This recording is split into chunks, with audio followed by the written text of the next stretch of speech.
কাজ হয়নি, শুধু স্নান করে এই যে পুজোটা সারলাম।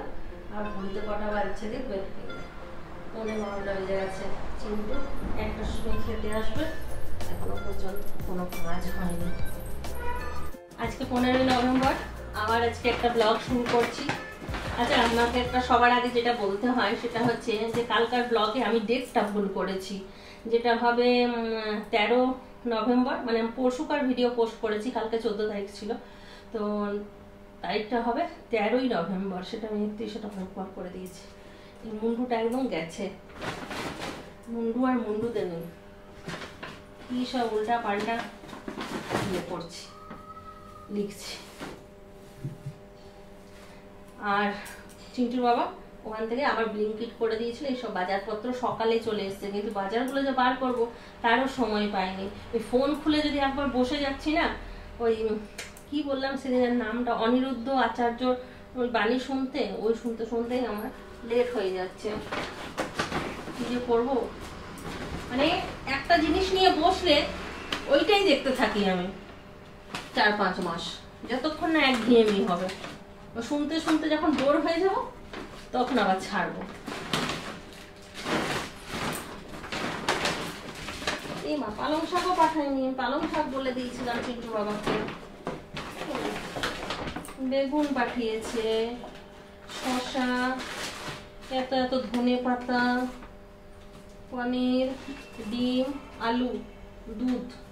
কিন্তু আমি যে পালং শাক বলেছিলাম যে চিন্টু পালং শাকটা খেতে ভালোবাসে, পালং শাক পাঠাবে, ভুলে গেছে। কি একটা বললো যে পেলাম না, ও মোচা, মোচা বলেছিলাম, তো মোচাটা বললো পাইনি, পালং শাকটা ভুলে গেছে। করা যাবে, ফুলকপিটা বানাই, পনির টনির দিয়ে ফুলকপি করে দিচ্ছি, ব্যাস ওতেই হয়ে যাবে। আর বেশি কিছু লাগবে না, এক তরকারি দিয়ে চিন্টু খেয়ে নেবে।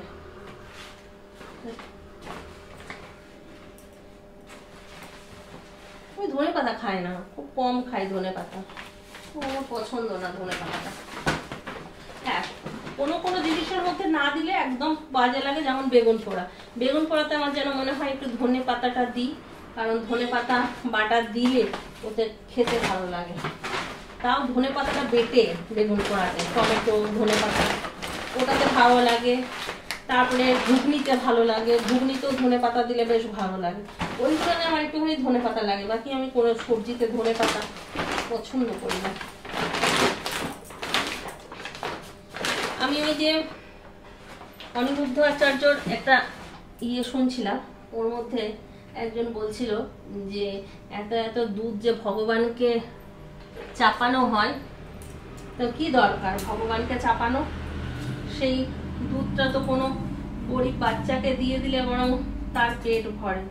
এই জিনিসটা আমিও একবার ফেসবুকে একজনের সঙ্গে তর্ক করেছিলাম যে কেন এত এত দুধ ভগবানকে ঢেলে নষ্ট করার থেকে কাউকে দিয়ে দিলে তো ভগবান বেশি খুশি হবে, কারণ শুনেছি যে জীবে প্রেম করে যেইজন সেইজন সেবিছে ঈশ্বর, তো কেন নষ্ট করা হয়। তারপরে আবার নিজের মনে মনেই আমি একটা মানে বার করেছি, জানি না এটা সবার পছন্দ হবে কিনা, কিন্তু আমার মনে হয়েছে যে দেখো, আমরা কি শুনেছি যে এক জন্মের কর্মফল ভালো না থাকলে আবার আমাদেরকে মানুষ রূপে পৃথিবীতে আসতে হয়, আর সেখানে আবার ভোগ করতে হয়।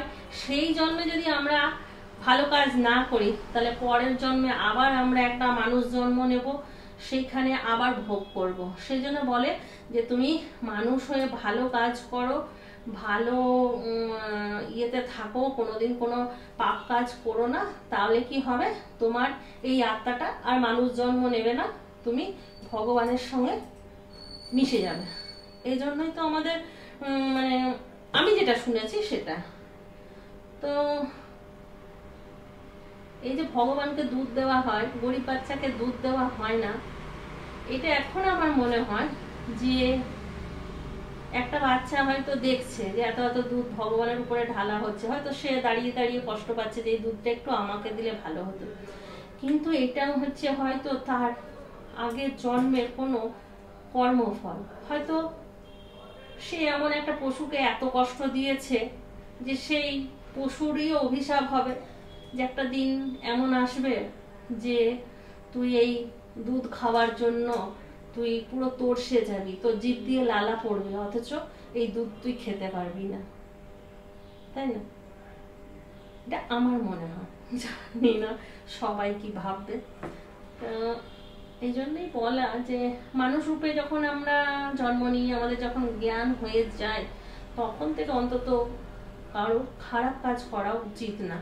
আমি সারাদিন ওই খারাপ কাজ করব আর রাতে এসে কৃষ্ণ কৃষ্ণ করব, আমার মনে হয় না এতে কৃষ্ণ ঠাকুর তার পাপ মুক্ত করবে। হ্যাঁ, কৃষ্ণ ঠাকুর বলেছে যে যে আমার নাম নেবে আমি তার পাপ মুক্ত করে দেব, কিন্তু যেদিন থেকে নাম নেবে সেদিন থেকে আর পাপ কাজ করো না। আগে যে পাপ করেছো সেই পাপের তো তোমাকে ভোগ করতেই হবে, কিন্তু যেদিন থেকে তুমি পাপ করা বন্ধ করে দেবে আর যেদিন থেকে তুমি আমার কৃষ্ণ নাম করবে, সেই দিন থেকে আমি তোমার দায়িত্ব নিয়ে নিলাম, সেই দিন থেকে আমি তোমাকে রক্ষা করব।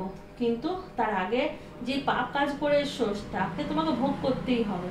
আর আমার নাম চলাকালীন তুমি যদি ভাববে যে আমি এত তোমার নাম করছি আর তুমি আমার সব পাপ খণ্ডন করে দেবে, সেটা কোনোদিন কৃষ্ণ ঠাকুর করবে না, তাই না? এবার মনে করো একজন ব্যক্তি, আচ্ছা আমি একটা উদাহরণস্বরূপ বলছি, ট্রেনে আমরা পাশাপাশি হয়তো দুটো মানুষ বসে আছি, একজন হয়তো ক্রমাগত আমাকে লাথি মেরেই যাচ্ছে আর বারবার খালি সরি সরি সরি বলছে। কতক্ষণ ইয়ে করতে পারে, মানে তার সরিতে চুপচাপ থাকতে পারে? একবার হয়তো বলে হ্যাঁ ঠিক আছে, তারপর হয়তো আবার ইচ্ছাকৃত আরেকবার লাথ মারলো, তখন আবার বললাম যে ঠিক আছে, তারপরে আবার লাথ মারলো, তখন বললাম ঠিক আছে। কিন্তু 5-6 বার হওয়ার পরে অটোমেটিক নিজে এমন একটা জোর লাথি উল্টে মারবো না, তখন ও অটোমেটিক বুঝে যাবে যে এটা রাগে মেরেছে বা এটা আমার আর করা উচিত না। তো ওই পাপ কাজ করব আর সারাদিন কৃষ্ণ কৃষ্ণ কৃষ্ণ কৃষ্ণ করবো, ওটা ভগবান কোনোদিন শান্তি পাবে না। লাস্টে ঘুরে ভগবান এমন একটা লাথি মারবে না যে ওর মুখ দিয়ে ওই কৃষ্ণ নামটাই বলা বন্ধ হয়ে যাবে, তাই না? জানি না, অনেক জ্ঞান দিয়ে দিলাম, এটা আমার মনে হলো। মানে সকাল থেকে আমি শুনছিলাম, অনেকগুলো প্রবচন শুনলাম, তার মধ্যে একজন কোশ্চেন করলো যে আপনি গরিবদের যে কথাটা বলে, মানে অনেকেই বলে যে এত দুধ নষ্ট করা উচিত না, গরিব দিকে দেওয়া উচিত, তাই এই সম্বন্ধে কি বলবেন?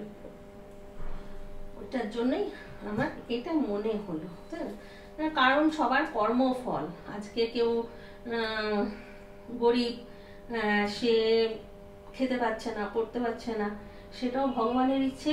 আর কেউ যদি খুব বড় লোক, সেটাও ভগবানের ইচ্ছে। ভগবান যাকে বলবে যে আজকে তোমাকে 2 মুঠো অন্ন জুটবে, তার জুটবে, আর যাকে বলবে যে আজ তোমার কপালে খাবার নেই, সে কিন্তু রাধা ভাতও খেতে পাবে না। অনেক সময় হয়েছে যে ঘরে রান্না বান্না করেও খেতে পারেনি। চলো অনেক জ্ঞান দিয়ে দিয়েছি, এই জ্ঞান দিতে তো 12টা বেজে গেছে, আর আমাকে এখনই রান্না করতে হবে, ছেলেটা এখনই চলে আসবে। অনেকেই ভাববে তাহলে তাদের কর্মফলের জন্য কি তাহলে তাদেরকে হেল্প করা উচিত না? নিশ্চয়ই হেল্প করা উচিত, কেন করব না? অবশ্যই করব, আর সেটাও ভগবানের সংকেত অনুযায়ী করব, তাই না? হয়তো তার 100টা কর্মফলের মধ্যে একটা কর্মফল সেদিন ভালো ছিল, যার জন্য ভগবান বলেছে যে আজকার দিন তোকে একটা এমন মানুষ আসবে যে তোর পাশে এসে দাঁড়াবে, আর সেই সময়টা তো যাকে বেছে নেবে তাকে তো দাঁড়াতেই হবে, তাই না? আর সেই সময় হেল্প করা মানে ওই ভগবানের উদ্দেশ্যেই আমরা তাকে হেল্প করছি। ভগবানই আমাদেরকে বলছে যে এই সময় ওর তোকে দরকার, তুই যা তাকে হেল্প কর। আর যাকে হয়তো ভগবান দেখেছে যে না তার কর্মফল ভালো না, আজকে সে কষ্ট পাবে, সে সেদিনকে কষ্ট পাবে। 1000 লোকের কাছে সাহায্য চাইলেও কিন্তু সে সেদিন সাহায্য পাবে না।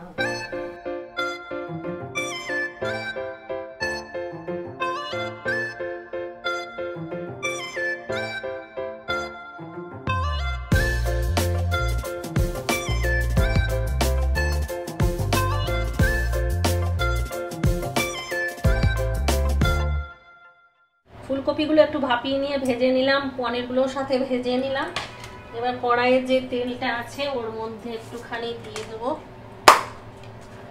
জিরে, তেজপাতা, শুকনো লঙ্কা,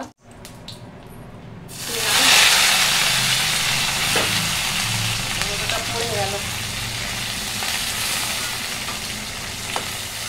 পেঁয়াজটা ভাজা হয়ে গেছে, এখানে আদা রসুন কাঁচা লঙ্কা বেটে রেখেছি, ওটা দিয়ে দিলাম।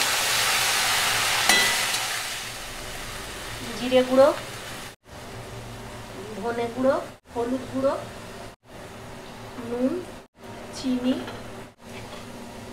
এবার টমেটো।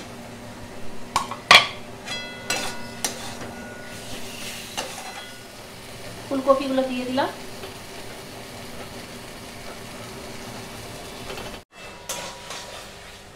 সেই দিনকে সয়াবিন আলুর তরকারি চাপিয়েছি আর গ্যাসটা শেষ হয়ে গেছে, নিয়ে আবার কি করব, ইন্ডাকশানে করলাম। ইন্ডাকশানে একটুখানি মশলাটা ভালো করে কষতে পারলাম না, কি বাজে টেস্ট হয়েছিল। চিন্টু তো খেলোই না, ওই সেদিনকে বললাম না যে সয়াবিন আলু ডিম দিয়ে করেছিলাম, ও ভাত খেলো না সেদিন, রাতেও খেলো না। আমাকেই দুদিন ধরে তরকারিটা খেতে হলো, নষ্ট করতেও তো খারাপ লাগে। আর আজকে গ্যাসে করছি, গ্যাসে কি সুন্দর কষানো যাচ্ছে। আগেকার দিনে সবাই বলতো না, উনুনের রান্নার যা স্বাদ গ্যাসের সেই স্বাদ পাওয়া যায় না। আমাদের যখন বয়স হবে তখন আমরাও বলবো গ্যাসের যা রান্নার স্বাদ ওই ইন্ডাকশন বলো আর ইলেকট্রিক যাই আসবে ওই স্বাদ পাওয়া যায় না। একটার পর একটা কথা চলেই আসবে, তাই না?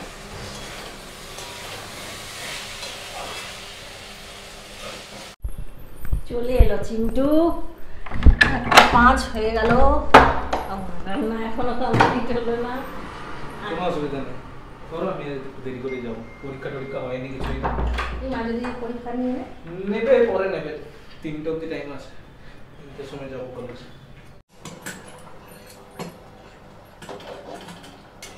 থকে গেল, এক বেলাটা পুরো নষ্ট হয়ে গেল না। কিছুই হলো না, ফালতু বসিয়ে রাখলো। খালি গেলাম, গিয়ে সাইন নিলাম, কয়েকটা টিচারের কাছে কথা বললাম যে যা আছে ইয়ে বাকি রিকোয়ারমেন্টস ওগুলো আমি আপনাকে পরে দিয়ে দেবো, যেটা কালকে লিখতে বলেছিল। তো ওর সাথে কথা বললাম, বললো ঠিক আছে, কোনো অসুবিধা নেই, আরামসে করো। নিয়ে ওই আর কি বাস ওই কথাই হলো, বাস চলে এলাম। তারপরে সকালবেলা রুটি চকোপার কফিটা খেয়ে গেলাম, বুক জ্বালা শুরু হয়ে গেছিলো, নিয়ে আর কিছু খাইনি। বুক জ্বালা তুই সকালবেলা একটা করে গ্যাসের ওষুধ খেতে বলছি না, কালকে উল্টাপাল্টা খাওয়া হয়েছে না, ওইগুলো পেটে থেকে যায়। তারপরে দুধটা যখন পড়ে না, তুই একটা গ্যাসের ওষুধ খাবি, আবার 7 দিনের একটা কোর্স হয় না, ওটা কমপ্লিট কর, দেখবি আবার বুক জ্বালাটা কমে যাবে। আমি কালকে একটা গ্যাসের ওষুধ খেয়েছি, আজকে আমার বুক জ্বালা নেই, না হলে আমার কত বুক জ্বালা করতো। আজ ম্যাগি খেয়েছি, তাও আমার বুক জ্বালা নেই। ভালো জিনিসটা গ্যাসের ওষুধটা, ধরতেই পারছি না ব্যাগটা।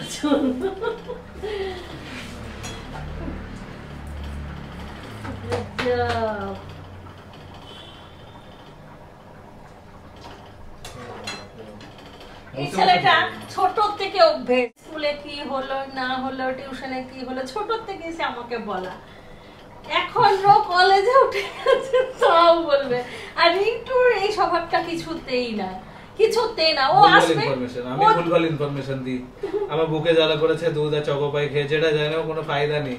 রিন্টু একটু ভেবে চিনতে বলে, যেটা জেনে লাভ আছে কিছু, এরকম কিছু। রিন্টু এলো, এসে ও যে ঘরে ঢুকে চুপচাপ বসে পড়লো, আমি জানি না যে স্কুল থেকে এসেছে।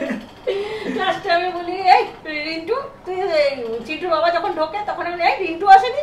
তখন বলে কি যে হ্যাঁ রিন্টু কখন চলে এসছে। তখন আবার ঘরে গিয়ে দেখি রিন্টু চুপচাপ জামা কাপড়গুলো খুলে একটা গামছা পরে ফোন দেখতে শুরু করলো। দুই ছেলে পুরো দু রকম।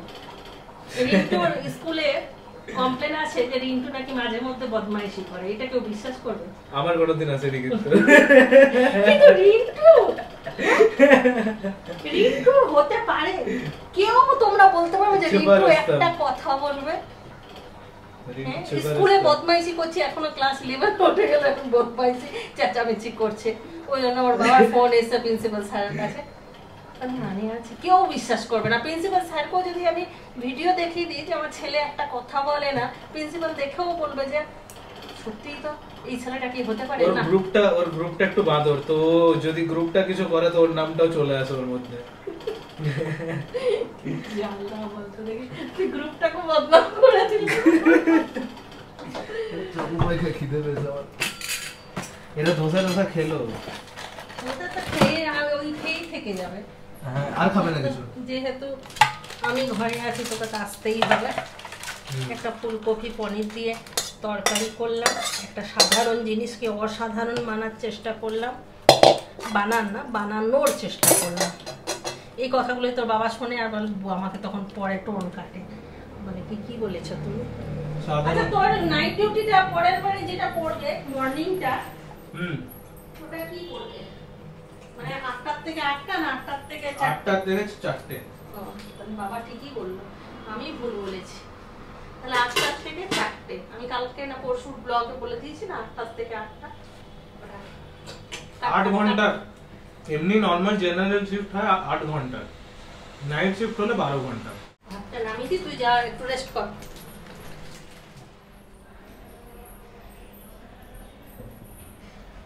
চিন্টুকে খাইয়ে দিলাম, খেয়ে চিন্টু বেরিয়ে গেল। ওটা বাজছে 2:30, আমিও খেয়ে নি।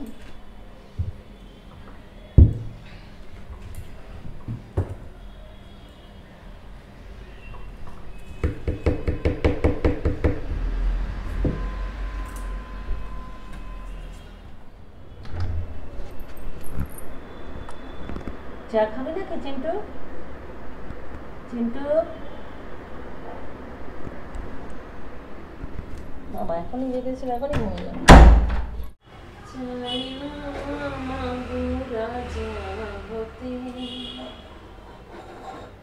রাজা হবার নাই মাগো, বেলা যেন পাই না খেতে, চায় না ঘোরা হতে। কালকে গোটা দিন বৃষ্টি হয়েছে, ওই জন্য আজকে আর কাপড় কাচলাম না। আজকে সকাল থেকে বৃষ্টি হয়নি, তারপর দেখলাম রোদ উঠেছে। এখন দেখছি আবার মাঝে মধ্যে বৃষ্টি হচ্ছে। দুপুরবেলায় শুতে গেছি, আওয়াজ উঠছে বৃষ্টি পড়ার মতো, জানলা খুলে দেখছি হ্যাঁ বৃষ্টি শুরু হয়ে গেছে।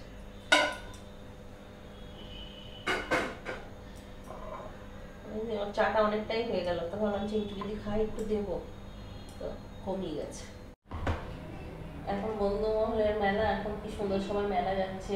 আমি থাকলে আজকে মেলা যেতাম শুক্রবার, আর রবিবারও ছুটি আছে চিন্টু বাবার, রবিবারও তখন মেলা যেতাম, কিন্তু হচ্ছে না মেলা যাওয়া। ফুচকি ফোন করেছিল, ওরা মেলা যাচ্ছে এখন, দিদি আর ফুচকি দুজন মিলে একসঙ্গে।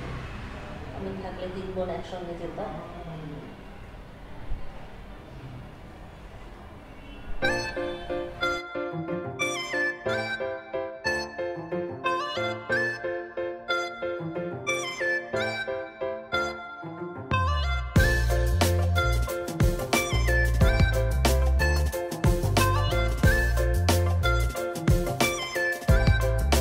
ওই কিছু খাবি? হ্যাঁ খাবি কিছু? কি খাবি? ম্যাগি বানিয়ে দেবো? ম্যাগিটাই পছন্দ না, একটু খা ম্যাগি, নাহলে চক্কো পাই খা। ম্যাগি বানিয়ে দেবো?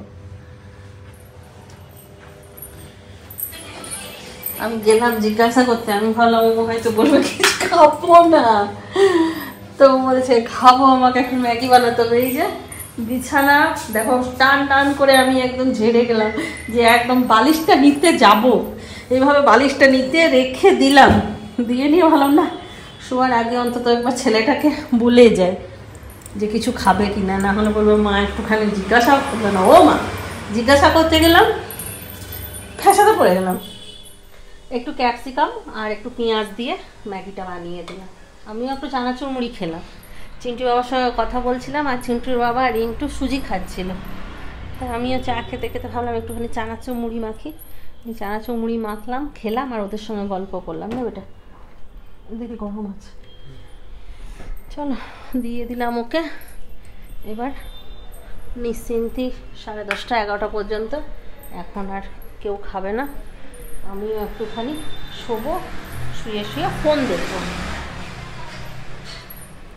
বিছানার চাদর দেখবে টান টান না করলে কিছুতেই শুতে ইচ্ছে করে না, যদিও শোয়ার পরে এটা কুঁচকে যাবে, কিন্তু তাও টান টান করবো, তারপর শোবো। রান্নাঘর নোংরা হবেই, কিন্তু রান্নাঘর পরিষ্কার না করলে আমার রান্না করতেই ইচ্ছে করে না। রান্নাঘরটা যতক্ষণ না পরিষ্কার করব আমার কোনো কাজ করতে ইচ্ছে করে না, সেই আবার 2 মিনিট পরেই নোংরা হবে। এগুলো হচ্ছে ব্যাড হ্যাবিট।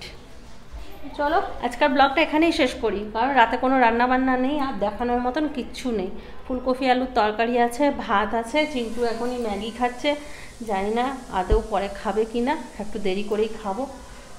অল্প একটু ভাত খাইছিলাম, ওই জন্যই ম্যাগিটা খেতে চাইলো। ও আবার খেয়ে নিয়ে দৌড়াতে পারে না বলে অল্প করে খেয়ে যায়। সব তরকারি ভাত রাখাই আছে, রাতে হয়ে যাবে। তাহলে চলো আজকের ব্লগটা এখানেই শেষ করি। সবাই ভালো থাকো, সুস্থ থাকো, ব্লগ দেখতে থাকো, tata bye bye, good night, খতম।